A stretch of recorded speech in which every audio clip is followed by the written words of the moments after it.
Suspended DA MP Renaldo Gouws returns as deputy spokesperson in Parliament. Party defends his appointment. Renaldo Gouws, the suspended Democratic Alliance DA Member of Parliament, has been appointed as the deputy spokesperson of two portfolios, tourism and the Auditor General, while investigations continue into racist remarks he made years ago. This was revealed in a list of portfolio spokespersons that the DA released on Monday. Last month, the DA suspended Gouws from party activities after establishing that an exposé by IOL in which he uttered racist comments was legitimate and not AI or fake as they initially suspected. In the video, Gouws can be heard saying, "Alright, so there is a couple of things I wanna say. Kill the effing kafirs, kill all the effing niggers. That's all I gotta effing say." But the DA came to his defense, saying his suspension won't stop him from fulfilling his duties as an MP. The party's chief whip in Parliament, George Mikalakis, said the party has the power to suspend members from party political duties, which they have done in Gouws' case, and this is still in place. However, he is still a member of Parliament subject to the disciplinary hearing and has to fulfill his duties in that case, Mikalakis said. He said it was significant to understand the split between the party and the state. There is a split between party and state. This is in line with all cases in the past where members have been suspended from party political duty. Renaldo continues to be suspended from the party political duties and will not fulfill his designated role of deputy spokesperson subject to the outcome of the disciplinary. We are a party that believes in the rule of law, and once there is an outcome in the hearing, we will be able to either remove him or allow him to fulfill his party's duties depending on the outcome, Mikalakis said. Responding to IOL on Wednesday, Parliamentary spokesperson Moloto Motapo said Gouws' suspension was from the DA and not the House, so the DA would explain it better. Those are party processes and the DA should deal with them, he added. Gouws had since apologized to his set of video that were made public and said he was young and immature at the time, but dismissed claims that he was a racist. In the meantime, Western Cape government welcomes Ramaphosa signing Climate Change Act. The Western Cape government, WCG, has welcomed President Cyril Ramaphosa signing the Climate Change Act into law. MEC for Local Government, Environmental Affairs and Development Planning, Anton Bredel said, while this milestone is being celebrated, the swift implementation of this act is of great importance and needs to be acknowledged.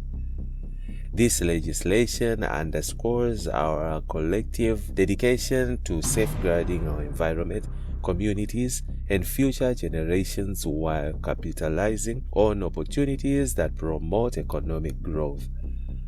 The provincial government will continue to build a resilient and sustainable Western Cape that thrives in the face of climate change challenges, demonstrating responsible government for the benefit of current and future generations, Bredel said. Western Cape Premier Alan Vende said the province is particularly vulnerable for the fury of climate change. We cannot ignore the impact this crisis is having on our residents and economy. The WCG has over the years been steadily building up the resilience of the province to counter the effects of climate change through programs such as the Western Cape Energy Resilience Plan, our Growth for Jobs G4J strategy, and the 15-year Western Cape Integrated Water Response Initiative, all in the aim of striking a balance between our ongoing drive towards growth and job creation and mitigating the impact of these on the environment. I want to work closely with the other coastal provinces to look at how we can support in dealing with the vulnerabilities that we face as a result of climate change, Wende said.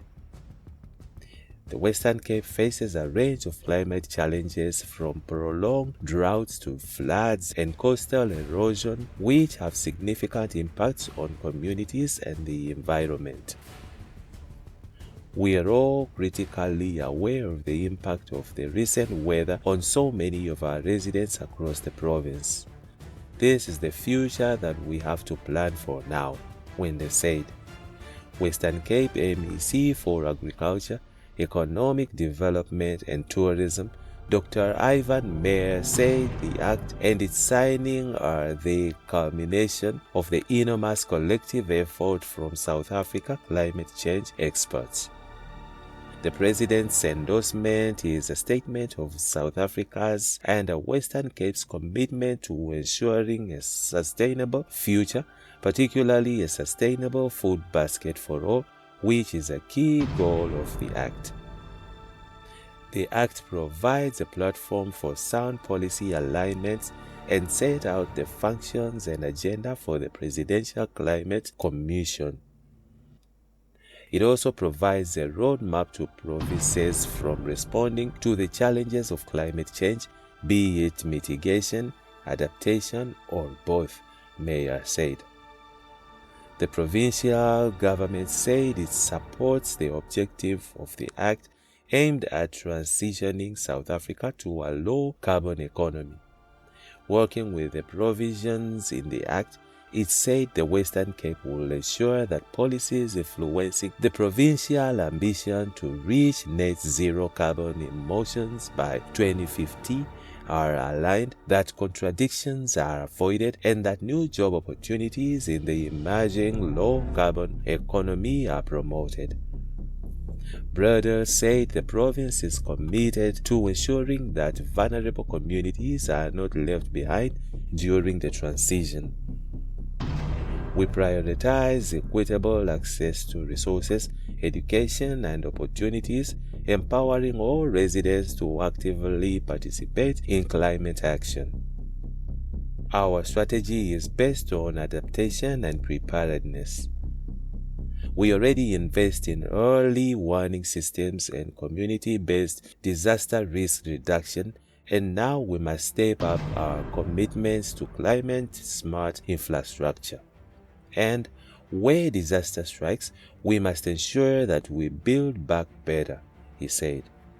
Broder said by fostering partnerships with civil society, businesses, and academia, they aim to create a fair and sustainable pathway towards a low-carbon economy and strengthen the frameworks of enhancing resilience and climate response. The Climate Change Act provides a framework for coordinated action between the different spheres of government and places obligations and district councils in respect of climate change response planning. We will assist our local governments to develop robust climate strategies aligned with provincial goals that integrate climate considerations into land use planning, resource use, infrastructure development, and emergency response. Working together, we will forge a network of climate resilience communities, sharing best practices and learning from one another. The promulgation of the Climate Change Act is the start of the process of implementing the national climate change response. We call on the national government to swiftly enact the required provisions that will give substance to the Act, including the envisaged implementation regulations and obligations of the National Minister to detail financing arrangements, particularly for those working at the local levels where the greatest impacts are already being felt, Bradle said. And that's it from him-Injibs Network. Stay tuned to our celebrity and gossip news.